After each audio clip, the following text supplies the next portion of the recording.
Hey everyone, this is কথিকা। তোমাদেরকে এই নতুন মিনি ব্লগে স্বাগত।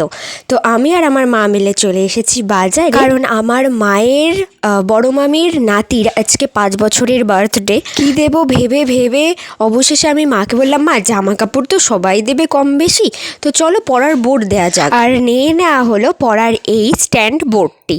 তো যাই হোক, নিয়ে আমরা বাড়ি এসে রেডি হয়ে তো রওনা দিলাম। আমি আর মা বসেছিলাম এইদিকে, আর তার অপোজিটে বসেছিল বাবা আর ভাই। এমনি আমরা বেরোতে 9টা বেজে গেছিলো, আর তার উপর পড়েছে এই গেট। তো যাই হোক, একটা গেটে তো আমরা বাধা পড়েছিলাম, আর একটা গেটে কিন্তু আমরা বাধা পড়িনি, তো চলেই গিয়েছিলাম। আর আমার দিদা, বড় মামি, ভাই, বুনু সবাই চলে গিয়েছিল দুপুরবেলা। এই যে এটা হলো আমার বড় মামার ছেলে। লজ্জা পায় ফার্স্টে, তো দেখলেই হাত দিয়ে ক্যামেরাটা ঢেকে রেখেছিল।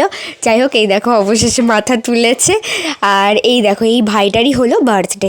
আর সব কচি কাচাগুলো এক জায়গায় হলে যা হয়, যেরকম আমার মা, ওই বাড়ির মিমি, সবাই মানে সব বোনগুলো যখন এক জায়গায় হলে মানে গল্প ফুরায় না, এরকমই বাচ্চাদেরও একটা মনোভাব আছে যে সবাই একসঙ্গে হলে একসঙ্গে খেলা আনন্দ করবে।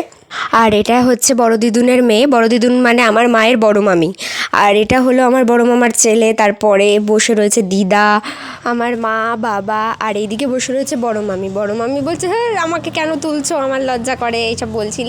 যাই হোক, অনেকক্ষণ তো আড্ডাই আর কি হলো, তারপরে তো চলে এলাম খেতে। আমরাই হয়তো লাস্ট ব্যাচ ছিলাম। আর মেনুতে ছিল নানপুরি, চানা মশলা, ভাত, ভেজ ডাল, চিপস, আই থিঙ্ক ওটা পাবদা মাছ ছিল। আর তারপরে দিল ফ্রাইড রাইস, চিকেন কষা, স্যালাড তো ছিলই, আর তারপরে চাটনি, পাঁপড়, মিষ্টি।